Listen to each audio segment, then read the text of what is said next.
السلام عليكم، يا رب تكونوا بخير. فيديو النهارده ان شاء الله هنعمل صنف مهم قوي من حلاوه المولد. هنعمل القشطه طبعا ما بنستغناش عنها بالنسبه للاطفال الصغيره او للناس الكبار، عشان بتكون طريه كده ويعرفوا ياكلوها.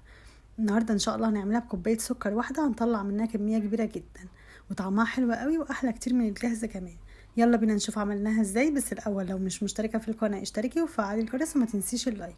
ويلا بينا نسمي الله ونصلي على الرسول عليه افضل الصلاه والسلام ونشوف عملناها ازاي. اول حاجه معانا كوبايه سكر، هنحطها في حله كده على النار. كوبايه سكر ونحط عليها نص كوبايه ميه، مش اكتر من كده. نحاول نخلي الميه على الحروف كده عشان خاطر السكر ما يجيش على حرف الحله ويسكر مننا. واحط عليها معلقتين كبار كده مليانين من عسل الجلوكوز. احنا عارفين طبعا عسل الجلوكوز مهم جدا برضو في الوصفات دي عشان خاطر المطه مع الجيلاتين. حطيته بقى على نار هاديه او متوسطه. ودلوقتي هجهز الحاجات اللي هحطها عليه. دول 3 معالق جيلاتين، ادوبهم في ربع كوبايه ميه واركنهم على جنب. اول ما العسل بتاعي او الشربات بتاعي ده يغلي كويس معايا، اسيبه يغلي كده 5 دقايق مش اكتر من كده. بعد كده انزل عليه بالجيلاتين، ما سيبوش كتير. طبعا معايا ميه الزهر دي عشان خاطر نحس بطعم حلاوه المولد بالظبط، يدينا الطعم والريحه بتاعت حلاوه المولد. كده السكر داب وغلي معايا حوالي 5 دقايق، ما سيبوش اكتر من كده. اول ما يعمل فقاقيع كده بيبدا يتقل، طبعا مش بيتقل قوي، يا دوب يبقى زي الزيت كده. اسيبه 5 دقايق بالظبط مش اكتر من كده. وطفيت عليه، شلته من على النار. بعد كده نزلت عليه بالجيلاتين اللي انا مدوباه، ونزلت عليه كمان بمعلقه ميه ورد، معلقه كبيره كده مليانه ميه ورد. عايزه تحطي فانيليا حطي، بس ميه الورد هتديها طعم حلاوه المولد بالظبط. ودلوقتي لازم يكون مضرب الكهرباء موجود او ممكن الخلاط، بس نحاسب عشان خاطر ممكن الخليط بيكون سخن، فعشان نشفشق الخلاط ما يبصش مننا. اضرب بالمضرب على طول لحد القوام ما يبقى معايا ابيض وهش كده. مبحطش اي حاجه عليه، هو الجيلاتين على الشربات اللي انا عملته وميه الورد. اضرب لحد ما يدينا القوام التقيل ده. بعد كده اجيب الصينيه، احط فيها كيس، افرد فيها كيس او ممكن ورق استريتش، واحط فيها معلقتين زيت كده وبالفرشه ادهنها كلها.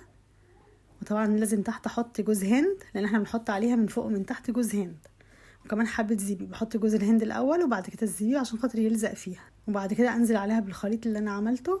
كوبايه السكر اللي انا عملتها دي ادتني كميه كبيره، حطيتها في الصينيه. افردها في القالب ده، القالب الصغير، ممكن تعمليه في الوسط كمان، مش شرط تكون عاليه قوي. انزل كل الخليط بقى في الصينيه واخبطها خبطتين كده عشان خاطر تتفرد كويس فيها. وبعد كده احط عليها تاني من فوق جوز هند برضو وزبيب. احط الزبيب بايدي كده عشان خاطر ينزل في قلبها، الزقه فيها عشان خاطر ما يقعش منها. واحط جوز الهند والزبيب وبعد كده ادخلها التلاجة او اسيبها بره لحد تاني يوم، لحد الصبح، يعني مثلا من بالليل للصبح، او ادخلها التلاجة ساعتين 3. دخلتها التلاجة كده ساعتين 3، اتمسكت وبقت بالشكل ده. هبدأ اقطعها بقى. افكها الاول من جناب الكيس كده، طبعا هي لو مش محطوط عليها زيت هتلزق، لكن هي في زيت.